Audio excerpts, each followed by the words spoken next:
দুযোৰ ধুনীয়া ধুনীয়া পদ্মিনী কটনৰ মেখেলা চাদৰ লৈ আনিছোঁ কেৱল মাত্ৰ 1099 ৰুপিছত। বহুত মৰম লগা হয় আৰু এইকেইযোৰ কাপোৰৰ ডিমাণ্ডটো কেনেকুৱা ডিমাণ্ড ক'বই নালাগে।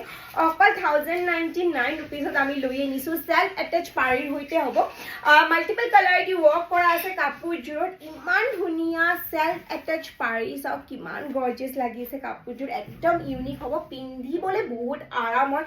আৰু বিহু আহি আছে, আমি এনেকুৱা এযোৰ কাপোৰ নিপিন্ধিলে বিহু নালাগে নহয় জানো। চব পুৰা ওপৰলৈকে মেখেলাৰ কাম কৰা আছে। কালাৰটো খুব ধুনীয়া হয় আৰু এয়া হ'ব ব্লাউজ পিচ। এইযোৰ লৈ আনিছোঁ নেভি ব্লু কালাৰত। মাল্টিপল কালাৰ দি ৱৰ্ক কৰা আছে। সেল্ফ এটেচ পাৰী, একদম ব্ৰাইট কালাৰ কম্বিনেশ্যন।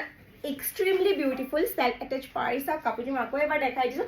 পিন্ধি আপোনালোকে বিশেষকৈ বহুত ভাল পাব আৰু প্ৰাইচ হ'ব অকল 1099 ৰুপিজ। একদম বাম্পাৰ চেল দি আছে ST আছে। চব মেখেলাও পুৰা ওপৰলৈকে কাম কৰা আছিল।